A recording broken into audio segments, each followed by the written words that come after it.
ఈ చట్టం కాంగ్రెస్ ప్రభుత్వంలో వచ్చినటువంటి చట్టం ఇది. గత 10 ఏళ్ల కింద వచ్చినటువంటి తెలంగాణ ప్రభుత్వం ఈ సమాచార హక్కు చట్టాన్ని పూర్తిగా అణగదొక్కిందని చెప్పొచ్చు. ఒక 5th క్లాస్ అమ్మాయి సమాచార హక్కు చట్టాన్ని వినియోగించుకుని వాళ్ళ విజయాన్ని సాధిస్తుంది. చాలా స్కామ్స్ కూడా చూసినాము. 2G స్పెక్ట్రమ్ చూసినాం ఇంతకుముందు, అది కూడా సమాచార హక్కు చట్టం దాన్ని బయటపడ్డది. సమాచార హక్కు చట్టంలో చెప్పే అదే గొప్పతనం, అదే హమారా పైసా హమారా ఇస్తా, అధికారులు రాపిచ్చి మళ్ళీ వాళ్ళతో జవాబు తీసుకునే పవర్ ఈ చట్టం. హాయ్, హలో, నమస్తే, వెల్కమ్ టు అర్జున ఛానల్. ఈరోజు మనం సమాచార హక్కు చట్టం గురించి తెలుసుకుందాం. సమాచార హక్కు చట్టం గురించి వివరించడానికి ఇప్పుడు మనతో ఉన్నారు state director RTI act protection committee Telangana, ex special judiciary magistrate MS Saleem garu మనతో ఉన్నారు. ఆయన అడిగి మరిన్ని విషయాలు తెలుసుకుందాం. నమస్కారం అండి. ముఖ్యంగా ఈరోజు చెప్పాల్సిన విషయం ఏంటంటే సమాచార హక్కు చట్టం 2005. సమాచార హక్కు చట్టం 2005 అనేది 15 జూన్ 2005న ఇది గజెట్ పాస్ అయ్యి 12 అక్టోబర్ 2005 నుంచి భారత పార్లమెంట్లో బిల్ పాస్ అయ్యి అమలైంది. అంటే ఇంచుమించు 19 సంవత్సరాలు పూర్తి చేసుకుంటున్నాము. 19 సంవత్సరాల క్రితం వచ్చిన ఈ చట్టాన్ని చాలామంది పేదవారికి, చాలామంది మహిళలకు దీని గురించి అవగాహన లేదు. అసలు మరొక విషయం చెప్పాలంటే ఈ చట్టం వచ్చి 19 సంవత్సరాలు అవుతున్నా కూడా కొంతమంది అధికారులకు పూర్తి సమాచారం లేకపోవడం చాలా సిగ్గుచేటుగా మనం భావించవచ్చు. ఎందుకంటే ఇటీవలే మేము ఒక పోలీస్ స్టేషన్లో వెళ్ళి అక్కడ ఉన్నటువంటి ఎస్ఐ గారిని, సార్ సమాచార హక్కు చట్టం ప్రకారంగా మాకు ఒక FIR copy so crime number కింద చార్జ్షీట్ ఇవ్వండి అంటే, సమాచార హక్కు చట్టం అది ఎట్లా ఉంటుంది అన్నాడు. అంటే ఒక ఎస్ఐ స్థాయిలో ఉన్న ఆఫీసరు సమాచార హక్కు చట్టం అంటే తెలియదంట ఆయనకు. మన తెలంగాణలో జరిగిన విషయం ఇది. అట్లా చెప్పుకుంటా పోతే చాలా ఉన్నాయి. ముఖ్యంగా ఏంటంటే గ్రామ పంచాయతీ నుంచి మొదలుకుంటే పార్లమెంట్ వరకు each and every offices comes under RTI act.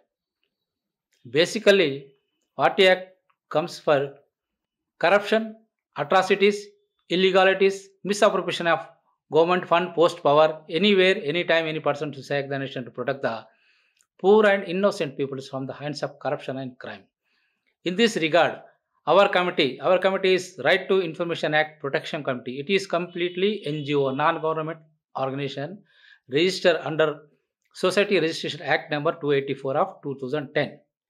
It's work all over India also now, especially Telugu states, Telangana, maybe Andhra Pradesh also. ముఖ్యంగా ఈ చట్టం ద్వారా పేదవారికి చాలా అభివృద్ధి, అంటే వాళ్ళకి న్యాయం జరుగుతుందని భావిస్తున్నాం మేము.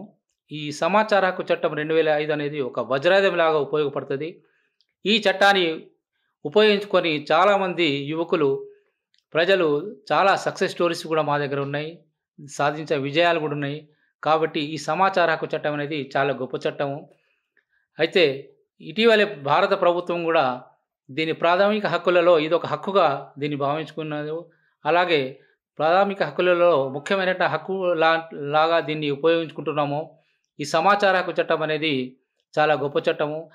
దీని గురించి మేము అనేక అవగాహన సదస్సులు, సుమారుగా ఇప్పటి వరకు 1756 అవగాహన సదస్సులు నిర్వహించినాము. ఇప్పుడే ఒక గంట క్రితం కూడా మేము బోధన పట్టణంలో ఉన్నటువంటి మైనారిటీ గురుకుల పాఠశాలలో అక్కడ ఉన్నటువంటి 6th ఇంటర్మీడియట్ వరకు ఉన్నటువంటి విద్యార్థులకు మేము వివిధ చట్టాల మీద అవగాహన కల్పించడం జరిగింది. ముఖ్యంగా సమాచార హక్కు చట్టం మీద మేము అనేక కార్యక్రమాలను నిర్వహిస్తున్నాము. ఈ చట్టము కాంగ్రెస్ ప్రభుత్వంలో వచ్చినటువంటి చట్టం ఇది. అయితే అప్పుడు 2005-6లో చాలా వరకు ఇది పనిచేసింది. అప్పుడు హక్కా భవన్ ఉండేది హైదరాబాద్లో. ఆ తర్వాత జూబ్లీ హాల్ కానీ, రవీంద్ర భారతిలో కానీ 12 అక్టోబర్ అంటే మొత్తం అక్టోబర్ 2nd వీక్లో అంటే 10 నుంచి 20 వరకు అనేక అవగాహన కార్యక్రమాలు, అనేక సంబరాలు జరిగేవి అప్పుడు. అలాగే మాలాంటి ఎన్జిఓలు చాలా వరకు తెలంగాణలో అప్పుడు, అంటే ఉమ్మడి ఆంధ్రప్రదేశ్లో అనేక సంస్థలు ఉన్నాయి, ఎన్జిఓస్ ఉన్నాయి. వీళ్ళందరినీ కూడా స్టేట్ ఇన్ఫర్మేషన్ కమిషనర్స్ మమ్మల్ని ఆహ్వానించేవారు. అక్కడ ఒక్కొక్క పాయింట్ మీద దీంట్లో ఉన్నటువంటి ముఖ్యమైనటువంటి 32 సెక్షన్స్ ఉంటాయి. ఈ సెక్షన్ల మీద వాళ్ళు ప్రతి సెక్షన్కు ఒక్కొక్క మంత్లో ఫస్ట్ వీక్లో వాళ్ళు అవగాహన కల్పించుకొని ఒక రివ్యూ టైప్లా నిర్వహించుకొని మా సలహాలు, సూచనలు పాటించేవారు. అక్కడ అంత మర్యాదపూర్వకంగా ఎన్‌జీఓస్‌ని కూడా పిలిచి మాట్లాడేవాళ్ళు. కానీ గత 10 ఏళ్ల కింద వచ్చినటువంటి తెలంగాణ ప్రభుత్వం ఈ సమాచార హక్కు చట్టాన్ని పూర్తిగా అణగదొక్కిందని చెప్పొచ్చు. ఎందుకంటే ప్రభుత్వ కార్యాలయాలు జరిగే ఎన్నో స్కాములు మనం బయట పెట్టలేకపోయినాం. ఎందుకంటే ఈ చట్టాన్ని చాలా వరకు అధికారులు నిర్వీర్యం చేశారు. అంటే దీన్ని పట్టించుకోలేదు. కాబట్టి ఇకనైనా కాంగ్రెస్ ప్రభుత్వం వచ్చింది. సంవత్సరం పూర్తి చేసుకుంటున్నాం. ఇటీవలే ఉన్నాం. కాబట్టి కాంగ్రెస్ ప్రభుత్వం తీసుకొచ్చిన ఈ మహత్తరమైన చట్టాన్ని ప్రజలలో మరింత లోతుకు తీసుకెళ్ళి ముఖ్యంగా నిరుపేదలు, అలాగే మహిళలు, గ్రామాలలో, తాండాలలో ఉండే మారుమూల గ్రామాలలో నివసించిన ప్రజలకు కూడా ఈ చట్టం ఒక అండగా, ఒక రామబాణంగా ఉపయోగపడుతుందని ఆశిస్తున్నాము. అలాగే ఈ చట్టం ద్వారా మేము చాలా వరకు విజయం సాధించినాము. ఉదాహరణకు చెప్పుకుంటే నిజామాబాద్ జిల్లాలోని వెల్పూర్ గ్రామంలో ఇటీవలే మేము ఒక ప్రభుత్వ పాఠశాలకెళ్ళి అక్కడ కార్యక్రమాలు నిర్వహించినాము. సమాచార హక్కు చట్టం తర్వాత మేము నిర్వహించి వెళ్ళిపోయినాక 15 రోజుల్లోనే ఒక 5th క్లాస్ అమ్మాయి సమాచార హక్కు చట్టం ప్రకారంగా ఒక దరఖాస్తు చేసుకుంది. నిజామాబాద్ జిల్లా ఫారెస్ట్ కన్జర్వేటర్కు ఒక పిటిషన్ రాసింది. చిన్న ఒక పోస్ట్ కార్డ్ రాసింది 50 పైసలది. అయితే ఆమె రాసిన విషయం ఏంటంటే వెల్పూర్ మండలం తర్వాత నిజామాబాద్ జిల్లాలో ఉన్నటువంటి ఫారెస్ట్ ల్యాండ్ ఎంత, తర్వాత ఎనిమల్స్ అంటే పులుల సంఖ్య ఎంత ఉంది, నిజామాబాద్ జిల్లాలో పులులు ఎన్ని ఉన్నాయని చెప్పేసి ఒక చిన్న పోస్ట్ కార్డు రాసి ఇవ్వడం జరిగింది. అట్లే అధికారికి ఏదైనా అప్లికేషన్ ఇస్తే 6(1) అప్లికేషన్ అంటారు ఫస్ట్ ఇచ్చేది. ఆ దరఖాస్తు వచ్చిన 30 రోజుల్లో గడువు ఉంటుంది. 30 రోజులలో సమాచారం ఇవ్వాల్సి ఉంటుంది. కానీ ఆ సంబంధిత నిజామాబాద్ జిల్లా ఫారెస్ట్ కన్జర్వేటర్ ఆఫీసర్ చాలా సిన్సియర్ ఆఫీసర్ ఉండడం వలన ఒక వారం రోజుల్లోనే ఆ అమ్మాయికి లిఖితపూర్వకంగా రిప్లై ఇవ్వడం జరిగింది. వాళ్ళకి రిజిస్టర్ పోస్ట్ ద్వారా వాళ్ళ కోరిన సమాచారాన్ని పంపించడం జరిగింది. ఇది ఈనాడు పేపర్లో కూడా పబ్లిష్ అయింది. అది చూసిన మా సమాచార హక్కు చట్ట పరిరక్షణ కమిటీ సభ్యులందరూ పోయి అక్కడ ఉన్నటువంటి అమ్మాయిని, వాళ్ళ పేరెంట్స్ను, అక్కడ ఉన్నటువంటి హెడ్ మాస్టర్ గారిని పిలిపించి సన్మానం చేయడం జరిగింది. అంటే ఒక 5th క్లాస్ అమ్మాయి సమాచార హక్కు చట్టాన్ని వినియోగించుకుని వాళ్ళ విజయాన్ని సాధిస్తుంది. అలాగే చెప్పుకుంటూ ఉంటే ఇటీవల ఇంకో సక్సెస్ స్టోరీ ఏంటంటే కరీంనగర్ జిల్లాలో ఉన్నటువంటి కరీంనగర్ టౌన్లో ఎస్బీఐ మేనేజర్గా పనిచేస్తున్నారు ఒక అతను. మేము అక్కడ మీటింగ్ చేసి వచ్చేస్తే తెల్లారి జనరల్గా పేపర్లలో మా ఫోటో కానీ సెల్ నెంబర్స్ అనేవి వస్తాయి. ఆ సెల్ నెంబర్ చూసి అక్కడ ఉన్నటువంటి మేనేజర్ మాకు ఫోన్ చేయడం జరిగింది. డైరెక్ట్గా నాకే ఫోన్ చేసి, సార్ సమాచార హక్కు చట్టం ద్వారా మా అమ్మాయికి ఏదైనా హెల్ప్ చేస్తారా అంటే, ఏమైంది మీ అమ్మాయికి అంటే, ఆమె 10th టాపర్, ఇంటర్లో టాపర్, బీటెక్లో కూడా first year, second year, third year వరకు ఆమె టాపర్. 4th ఇయర్లో ఒకటి ఇన్ఫర్మేషన్ టెక్నాలజీ అనే సబ్జెక్ట్లో ఫెయిల్ అయిపోయింది. ఆమె డిప్రెషన్లో వెళ్ళిపోయి చుండ్రితోని మొత్తం సూసైడ్ అటెంప్ట్ చేసుకుంది, చనిపోవాలనుకుంటుంది. ఆమె చాలా డిప్రెషన్ ఉంది సార్, మరి ఏదైనా మార్గం చెప్తారా మీరు అంటే, తప్పకుండా హెల్ప్ చేస్తాం మేము అని చెప్పేసి ఆ అమ్మాయి వాళ్ళ హాల్ టికెట్ పర్టికులర్ తీసుకుని ఏ సబ్జెక్ట్ అయితే ఫెయిల్ అయిందో దానికి సంబంధించినటువంటి యూనివర్సిటీ, కాకతీయ యూనివర్సిటీకి లెటర్ రాశాను నేను. లెటర్ రాసి ఈ అమ్మాయికి సంబంధించి సోయన్స్ ఏదైతే ఎగ్జామ్ రాసిందో ఆ ఎగ్జామ్ నకలు కాపీ, అంటే విద్యార్థులు గుర్తుంచుకోవాలి, ఈ సమాచార హక్కు చట్టం ద్వారా వాళ్ళు రాసుకున్న ఆన్సర్ షీట్ను కూడా తీసుకునే అధికారం కల్పిస్తుంది. అయితే ఆ అమ్మాయి ఆన్సర్ షీట్ నేను అడిగితే ఫస్ట్ యూనివర్సిటీ వాళ్ళు తిరస్కరించారు. అమ్మాయి పేరు సంధ్య, నీ పేరు సలీము, నీకు ఆమెకు సంబంధం లేదు, ఇవ్వము మేము అని. మళ్ళీ వారం రోజులు నేను ఇంకో లెటర్ వేశాను. అండర్ సెక్షన్ 11(1) కింద, అంటే థర్డ్ పార్టీ ఇన్ఫర్మేషన్, మూడో వ్యక్తికి న్యాయం జరుగుతుంది అనుకుంటే ఆ ఇన్ఫర్మేషన్ ఎవరైనా తీసుకోవచ్చు అని చెప్పేసి ఒక ప్రొవిజన్ పెట్టేసి దాంట్లో మళ్ళీ లెటర్ పెడితే వాళ్ళు మరొక వారం రోజులు నాకు మీరు రీకౌంటింగ్ ఇంతగా డబ్బులు కట్టండి, రీవాల్యుయేషన్ ఇంతగా చాలాని కట్టండి అని చెప్పేసి ఆ అమ్మాయి యొక్క పేపర్ మళ్ళీ రీకౌంటింగ్ రీవాల్యుయేషన్ చేస్తే ఫస్ట్ 34 మార్క్స్ వచ్చిన అమ్మాయి 72 మార్క్స్ తీసుకొచ్చింది. ఆ అమ్మాయి ఇప్పుడు ఒక ప్రైవేట్ కంపెనీలో జాబ్ కూడా చేస్తుంది. She's getting 65,000 to 70,000 per month. ఇప్పటికీ ఆమె ఫోన్ చేస్తుంది. గత 3 సంవత్సరాలు అయినా కూడా అప్పుడప్పుడు ఫోన్ చేసి అడుగుతూ ఉంటుంది, పలకరిస్తూ ఉంటుంది. సార్ మీరు చేయబట్టి నా ప్రాణం ఆగింది, నేను చనిపోదాం అనుకున్న నన్ను మీరు ఒక తోడుగా, నన్ను ఒక అంకుల్లాగా, తండ్రిలాగా మీరు నన్ను ఆదుకొని నాకు ఈ స్థాయికి తీసుకొచ్చిందని చెప్పేసి అప్పుడప్పుడు ఫోన్ కూడా చేస్తుంది. అంటే ఇట్లా చెప్పుకుంటా పోతే చాలా స్టోరీలు ఉన్నాయి. చాలా స్కామ్స్ కూడా చూసినాము. 2G స్పెక్ట్రమ్ చూసినాం ఇంతకుముందు, అది కూడా సమాచార హక్కు చట్టం దాన్ని బయటపడ్డది. ఢిల్లీలో జరిగినటువంటి కామన్వెల్త్ గేమ్స్లో జరిగిన కుంభకోణాలు కూడా ఈ సమాచార హక్కు చట్టం ద్వారా బయటకు వెలుగులోనికి వచ్చింది. అలాగే గాలి ముద్రకృష్ణ నాయుడు ఆయన చేసినటువంటి స్కామ్స్ కూడా సమాచార హక్కు చట్టం ద్వారా లక్షల కోట్ల రూపాయలు బయటికి తీసుకురావడం జరిగింది. అయితే సమాచార హక్కు చట్టం అనేది చాలా గొప్ప చట్టం అండి. ఇది పేదవాడికి, మధ్యతరగతి వారికి, డబ్బులున్న వారికి అందరికి వర్తిస్తది. దీనికి ధనిక, పేద, కుల, మత ఎటువంటి విచక్షణ లేదు.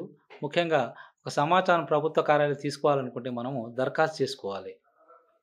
ఏదని మనకు ఆకలైనప్పుడు అడిగింది అమ్మ కూడా అన్నం పెట్టదు కాబట్టి, ఆ రకంగా మనం ఒకటి సమాచార హక్కు చట్టం ప్రకారంగా దరఖాస్తు అంటే విధానం చెప్తాను నేను. సెక్షన్ 6(1), సెక్షన్ 6 సబ్ క్లాస్ 1 ప్రకారంగా తెలుగులో రాయొచ్చు, ఇంగ్లీష్‌లో రాయొచ్చు, హిందీలో రాయొచ్చు. ఇది మనం తెలంగాణలో ఉన్నాం కాబట్టి, మాతృభాష తెలుగు కాబట్టి మనకు తెలుగులో సమాచారం కోసం దరఖాస్తు అని పెట్టేసి సంబంధిత అధికారి పేరు. ప్రతి ప్రభుత్వ కార్యాలయంలో సమాచారానికి సంబంధించినటువంటి పిఐఓస్, పబ్లిక్ ఇన్ఫర్మేషన్ ఆఫీసర్ అంటే ప్రజా సమాచార అధికారి లేదా సహాయ సమాచార అధికారి ఉంటాడు. వీరిద్దరి మీద అప్పీలేట్ అథారిటీ కూడా ఉంటారు. అయితే మనం తెలుగులో కానీ, హిందీలో కానీ, ఇంగ్లీష్‌లో కానీ అప్లికేషన్ మనం సంబంధిత కార్యాలయానికి వాళ్ళ చిరునామా అడ్రస్ రాసేసి కోరుతున్న సమాచారం విషయం మనకు కావాల్సిన సమాచారం ఏదో అది రాసేసి పాయింట్ వైజ్‌గా మనం ఏదైతే సమాచారం అడుగుతున్నామో అది 500 పదాల లోపల ఉండాలి ఒక అప్లికేషన్‌కు.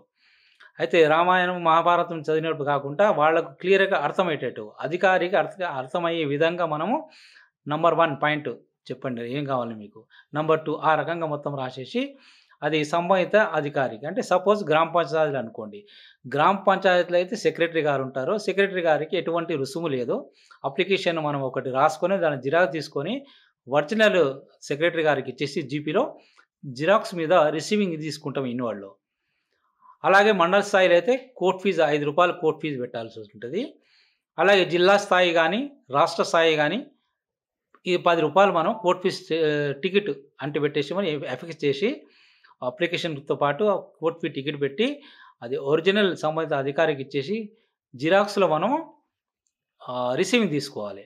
ఒకవేళ మనము ఆఫీస్‌కి వెళ్ళలేని పరిస్థితిలో ఉన్నామనుకోండి, అప్పుడు మనము రిజిస్టర్ పోస్ట్ ద్వారా కానీ, కొరియర్ ద్వారా కూడా మనం పంపించచ్చు. అయితే రిజిస్టర్ పోస్ట్ అనేది పోస్టల్ డిపార్ట్మెంట్ సెంట్రల్ గవర్నమెంట్ సంబంధించింది కాబట్టి మనం రిజిస్టర్ పోస్ట్ ద్వారా పంపిస్తే దానికి ఎక్నాలజ్మెంట్ కార్డు కూడా పెట్టేసి దాంట్లో మన చిరునామా రాసి మనం పంపించేయాలి. అంటే రిజిస్టర్ పోస్ట్ ముట్టినాక సంబంధిత అధికారికి చేరినాక అక్కడి నుంచి 30 డేస్‌లో వాళ్ళు ఇన్ఫర్మేషన్ ఫర్నిష్ చేస్తారు మనకు. అంటే ఒక ఆఫీస్‌లో ఇన్ఫర్మేషన్ ఫర్నిష్ చేయలేదు 30 డేస్‌లో అంటే we will go to first appeal under section 19 sub clause 1. అంటే ఒక ఎంఆర్ఓ గారు ఇన్ఫర్మేషన్ ఇవ్వలేదనుకోండి వాళ్ళ శాఖకి సంబంధించినటువంటిది. అయితే మనము ఎంఆర్ఓ మీద అప్పీలేట్ అథారిటీ ఆర్డీఓ గారు ఉంటారు కాబట్టి ఆర్డీఓ గారి ఫస్ట్ అప్పీల్ వేసుకుంటాం. అక్కడ 45 డేస్ ఉంటుంది. అక్కడ కూడా మనకు న్యాయం దొరకలేదనుకుంటే we will go to second appeal under section 19 sub clause 3 ప్రకారంగా రెండవ అప్పీల్ రాష్ట్ర సమాచార కమిషన్ హైదరాబాద్‌లో ఉంటుంది. ప్రతి రాష్ట్రంలో ఉంటుంది. సమాచార కమిషన్‌కు మనము అప్పీల్ చేసుకుంటే అక్కడ వాళ్ళు 90 డేస్‌లో వాళ్ళు మనకు ఒక నోటీస్ పంపిస్తారు. తర్వాత సంబంధిత అధికారి కూడా నోటీస్ పంపించి ఇద్దరిని పిలిపించి మీరు కోరిన సమాచారం గురించి చెప్తారు. తర్వాత మీరు ఎందుకు ఇవ్వలేదో చెప్పండి అని చెప్తారు. అలాగే ఏ సమాచారమైనా మనం తీసుకుంటే 2-3 పేజీలో మాత్రం వాళ్ళు ఉచితంగా మనకిస్తారు సంబంధిత శాఖ వాళ్ళు. ఒకవేళ మనం కోరిన సమాచారం ఎక్కువ ఉందనుకోండి, 3 పేజీల కంటే ఎక్కువ ఉంది. సపోజ్ నిజామాబాద్‌లో ఉన్నటువంటి ఓటర్ లిస్ట్ అడిగినామనుకోండి, అది ఒక 200, 300 పేజీలు అవుతుంది కాబట్టి 3 పేజీల వరకే ఉచితంగా ఇస్తారు వాళ్ళు. 3 పేజీల కంటే ఎక్కువ ఉంటే వాళ్ళు మనకు పర్ పేజ్ A3 సైజ్ కానీ, A4 సైజ్ కానీ ₹2 పర్ పేజ్ ఛార్జ్ చేస్తారు. ఆ జిరాక్స్ ఛార్జీలు కూడా మనం ఇవ్వాలి వాళ్ళకు. సపోజ్ మనం కోరిన సమాచారం 100 పేజీలు అయితే 200 కట్టమంటారు వాళ్ళు. 200 మనం పే చేయాలి. నెట్ క్యాష్ ఇయ్యొచ్చు, డీడీ తీయొచ్చు లేదా చాలాను కూడా కట్టేసి గవర్నమెంట్ పేరు మీద మళ్ళీ వాళ్ళు 30 డేస్ లోపల మనకు ఇన్ఫర్మేషన్ ఇస్తారు. ఒకవేళ 30 డేస్ క్రాస్ అయిపోయింది, వాళ్ళు ఇన్ఫర్మేషన్ ఇవ్వలేదనుకోండి, మనం ఫస్ట్ అప్పీల్‌కి వెళ్తాం కదా, అప్పుడు ఏదైతే ఇన్ఫర్మేషన్ మనం 1 పేజ్ కానీ, 100 పేజ్ కానీ, 1000 పేజ్ కానీ ఉచితంగా ఇవ్వాల్సి ఉంటుంది. ఎప్పుడు 30 డేస్‌లో వాళ్ళు ఇవ్వకుంటే 30 డేస్ దాటిందనుకోండి, ఒక్కరోజు దాటినా కూడా వాళ్ళు మన కోరిన సమాచారాన్ని ఉచితంగా ఇస్తారు. ఈ రకంగా మనము ప్రభుత్వ కార్యాలయం నుంచి సమాచారం తీసుకోవచ్చండి. ఇంకోటి సార్, మనం దరఖాస్తు చేస్తున్నప్పుడు సార్ దాంట్లో మన వ్యక్తిగత వివరాలు దాంట్లో పొందుపరచవచ్చా? అయితే వ్యక్తిగత సమాచారం కూడా తీసుకోవచ్చు. కొన్ని సందర్భాల్లో తీసుకోవడానికి వీలు లేదు. సపోజ్ ప్రభుత్వ అధికారులు ఉంటారు. వాళ్ళ దగ్గర ఎస్‌బీ ఉంటుంది, సర్వీస్ బుక్ ఉంటుంది. అయితే వాళ్ళ ప్రమోషన్స్, డేట్ ఆఫ్ అపాయింట్‌మెంట్, తర్వాత వాళ్ళ క్వాలిఫికేషన్స్ ఎంట్రీ అవుతుంది దాంట్లో. అటువంటిది కూడా మా దృష్టికి వస్తది. సార్ మేము సర్వీస్ బుక్‌లో తీసుకోవచ్చు కదా! అంటే జనరల్‌గా మేము స్కూళ్ళలో, కాలేజీలో ప్రోగ్రామ్ చేస్తే అక్కడ ఉన్నటువంటి స్టాఫ్ మాకు సార్ ఇది ఇప్పుడు మేము ఎస్‌వి సర్వీస్ బుక్ వేరే వాళ్ళది మేము తీసుకోవచ్చా అనే క్వెషన్స్ మాకొస్తాయి. అప్పుడు మేము చెప్పేది ఒకటే. సెక్షన్ 11(1) ప్రకారంగా థర్డ్ పార్టీ ఇన్ఫర్మేషన్ మూడో వ్యక్తి సమాచారాన్ని నిర్భయంగా తీసుకోవచ్చు మనం. అపార్ట్ ఫ్రమ్ దట్ పేజ్ అంటే ఏదైతే వ్యక్తిగత సమాచారం ఉంటదో అంటే ప్రతి సర్వీస్ బుక్‌లో థంబ్ ఇంప్రెషన్స్ ఉంటాయి.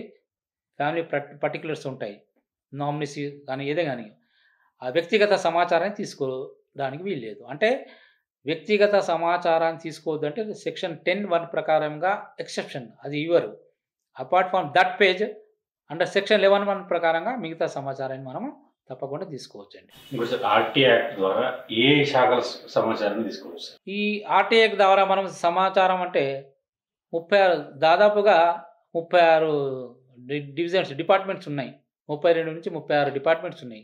ప్రతి డిపార్ట్మెంట్‌లో సమాచార హక్కు చట్టం ప్రకారంగా మనము సమాచారాన్ని తీసుకోవచ్చు. ఎనీ పబ్లిక్ డాక్యుమెంట్ తీసుకోవచ్చు.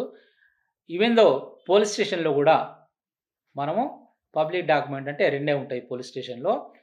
ఎఫ్ఐఆర్ ఒకటి ఉంటది. చార్జ్ షీట్ ఉంటది. ఈ 2 మాత్రం తీసుకోవచ్చు. ఇది తప్ప ఇన్వెస్టిగేషన్ రిపోర్ట్ గాని, ఇంకైనా సీసీటీవీ ఫుటేజెస్ గాని, ఏదైనా వీడియోస్ గాని అటువంటివి మనం తీసుకోవడానికి వీల్లేదు. వాళ్ళు ఇవ్వరు.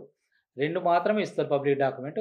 అది మనం తీసుకోవచ్చు. ఇంకోటి సార్ వ్యవసాయ భూములకు సంబంధించి ఎంఆర్ఓ ఆఫీస్‌కి పోవాలన్నా, ఆర్డీఓ ఆఫీస్‌కి పోవాలన్నా, కలెక్టరేట్‌కి పోవాలన్నా సమాచారం ఎక్కడ తీసుకోవచ్చు?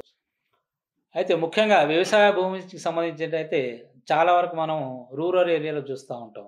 పల్లెటూళ్ళలో, మానూరు గ్రామాలలో పోడు భూములు చూస్తున్నాం. చాలా వరకు ఫారెస్ట్ వాళ్ళు దౌర్జన్యం చేస్తున్నారు.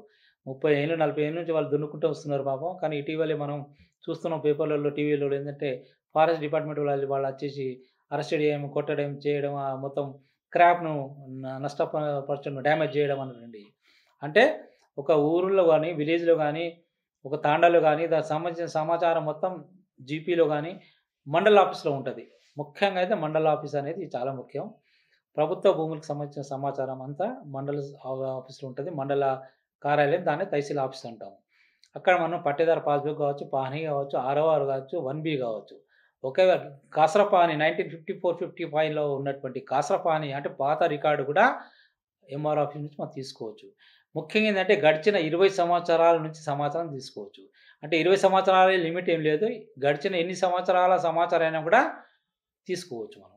మనం ఈ మధ్యలో చూస్తున్నాం చాలామంది తహసీల్దార్లు మా దగ్గర ఈ సమాచారం లేదు, ఈ రికార్డులు అందుబాటులో లేదని వాళ్ళు చేతులు దులిపేస్తున్నారు. కానీ చాలా వరకు తప్పు ఇది. అటువంటి తహసీల్దార్లను హెచ్చరిస్తున్నాం మేము ఈ సందర్భంగా. ఏందంటే పేదవాడికి న్యాయం చేయడానికి మీరున్నారు. మీరు ఒక nothing but executive magistrate powers ఉంటాయి మీకు.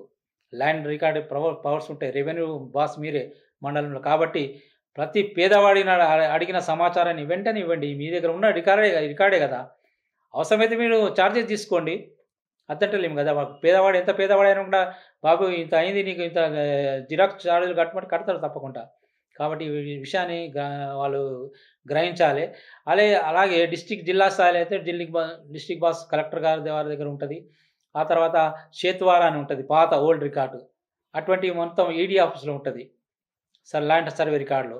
వాళ్ళకి కూడా మనం అప్లికేషన్ పెట్టుకుంటే వాళ్ళు ఇస్తారు. అంటే మనకు nature of land, nature of సంబంధించినటువంటి ఏదైతే ఉందో వ్యవసాయ భూమి మనకు అది లవణి పట్టానా, అసైన్డా ఏదనేది మనము సర్వే నంబర్ ద్వారా క్లియర్‌గా మనం రాసి సర్వే నంబరు తర్వాత ఎక్స్టెండ్ రాయకున్నా సరే శివారుగా రాయాలి. మనం రాసిన సర్వే నంబర్ ప్రతి శివారులో ఉంటది. ప్రతి ఊరికి ఉంటది. ప్రతి మండలానికి ఉంటది. కాబట్టి క్లియర్‌గా మనం survey number so and so రాసి విలేజ్ ఇది కట్ట కింది, గుట్ట కింది ఇట్లా ఉంటది. ఏదైనా గుర్తింపులు ఉంటాయి దానికి. అది మెన్షన్ చేస్తూ మనం ఊరు పేరు రాసి, మండలం పేరు రాయాలి, జిల్లా పేరు రాయాలి. క్లియర్‌గా ఉండాలి. మనం రాసిన అప్లికేషన్ అనేది క్లియర్‌గా ఉంటే మనకు తప్పకుండా ప్రతి మండలం నుంచి మనం వ్యవసాయ భూములకు సంబంధించిన సమాచారాన్ని తప్పకుండా తీసుకోవచ్చండి మనం. ఒక గ్రామానికి లేదా పట్టణాలకి దానికి సంబంధించిన అభివృద్ధి నిధుల గురించి తెలుసుకోవచ్చు సార్. తప్పకుండా ప్రతి గ్రామానికి అభివృద్ధి నిధులు పట్టణం కావచ్చు, గ్రామానికి కావచ్చు. గ్రామాలు అయితేనేమో ప్రతి విలేజ్ డెవలప్మెంట్ కమిటీ ఉంటుంది. అలాగే విలేజ్ ఫండ్స్ వస్తాయి ఇయర్ వైజ్‌గా 13 ఫైనాన్స్, 14 ఫైనాన్స్, 15 ఫైనాన్స్ చూస్తున్నాం ఈ మధ్యలో మనం. ఆ రకంగా అంటే సెంట్రల్ గవర్నమెంట్ నుంచి వస్తే ఎంత వచ్చింది, స్టేట్ గవర్నమెంట్ ఎంత వచ్చింది ఫండ్, ఎంత ఖర్చు పెట్టిర్రు, హమారా పైసా హమారా హిసాబ్ అనేది ఒకటి నినాదం ఉంది. ఈ సమాచార హక్కు చట్టంలో చెప్పే అదే గొప్పతనం అదే. హమారా పైసా హమారా హిసాబ్. కానీ అక్కడ ఉన్నటువంటి అధికారికి నీకెందుకు సమాచారాన్ని అడిగే హక్కు ఆయనకి లేదు. సమాచారం ఏదైనా మనం అడుగుతాం, పబ్లిక్ డాక్యుమెంట్ తప్పకుండా ఇవ్వాలి వాళ్ళు. ఈ సమాచారం నువ్వు ఏం చేసుకుంటావు అంటే అది తప్పు, అది అట్లా అనడానికి వీల్లేదు. కాబట్టి ప్రతి గ్రామానికి సంబంధించిన ఫండ్స్ వస్తాయి, ఆ లెక్కలు మనం అడగొచ్చు. అలాగే అర్బన్లో అయితేనేమో, టౌన్లో అర్బన్లో అయితే కూడా అక్కడ కూడా ఫండ్స్ వస్తాయి. ప్రతి ఫండ్ను మనము క్లియర్గా అడగొచ్చు. ప్రతి నయా పైసాతో సహా మనం లెక్కలు అడిగే అవకాశం కేవలం సమాచార హక్కు చట్టం ద్వారానే ఉంది. ఇది గమనించాలి. ఆర్టీఐ యాక్ట్ అన్ని రాష్ట్రాల్లో ఉందా సార్? ఈ ఆర్టీఐ యాక్ట్ అనేది సమాచార హక్కు చట్టం అనేది యావత్తు భారతదేశంలో 12 అక్టోబర్ 2005 నుంచి నడుస్తుంది. ఎక్సెప్ట్ జమ్మూ అండ్ కాశ్మీర్ ఉండే.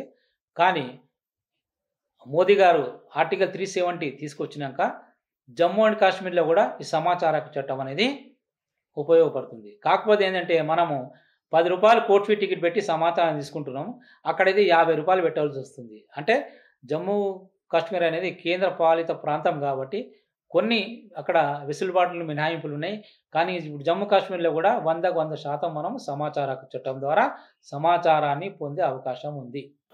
దరఖాస్తు చేసుకున్న తర్వాత సార్ మనకు సరైన రెస్పాండ్ రాకపోతే మనం ఎటువంటి అయితే కొంతమంది అధికారులు ముఖ్యంగా పోలీస్ స్టేషన్లో మనం పోవాలంటే భయపడతారు సామాన్యులు. అలాగే కలెక్టర్ ఆఫీస్ పోవాలంటే భయపడతారు. అలాగే ఒక ఆర్డీఓ ఆఫీస్ పోవాలంటే భయపడతారు పేదవాళ్ళు. అటువంటి వాళ్ళు నీకెందుకు ఈ సమాచారం ఇదేంది సరిగ్గా లేదని చెప్పి తిరస్కరిస్తారు. అంటే సరైన సమాచారం లేకుంటే తిరస్కరించే అవకాశం లేదు. వాళ్ళు తప్పకుండా ఒక చదువురాని వ్యక్తి వస్తే అక్కడ ఉన్నటువంటి కన్సర్న్ పిఏఎస్ కానీ, ఏపీఎస్ కానీ, అపిలేట్ అథారిటీ కానీ ఎవరైనా సరే అక్కడ శాఖలో పనిచేస్తున్నటువంటి ఒక క్లర్క్ కానీ, అధికారి కానీ వాళ్ళు చదువురాని వ్యక్తి చెప్పిన మాటలు, విషయాలన్నీ రాసి తర్వాత ఆయన థంబ్ ఇంప్రెషన్, లేడీస్ అయితే రైట్ సైడ్, జెంట్స్ అయితే లెఫ్ట్ సైడ్ థంబ్ ఇంప్రెషన్ తీసుకొని మళ్ళీ చూడండి ఎంత గొప్ప చట్టం ఇది. వాళ్ళతో అధికారులు రాపించి మళ్ళీ వాళ్ళతోనే జవాబు తీసుకునే పవర్ ఈ చట్టంలో ఉంది. అందుకే దీన్ని ఒక వజ్రాయుధంలాగా వాడుకుంటున్నాం మనం. కాబట్టి తప్పకుండా సమాచారం ఇవ్వవలసిందే వాళ్ళు కూడా. ఒకవేళ కొంతమంది తీసుకుంటలేరు, కావాలని వాళ్ళు మేము తీసుకోము, రిసీవింగ్ ఇవ్వమంటారు. అటువంటిప్పుడు మనకు ఇంకో మార్గం ఉంది, రెండవ మార్గం.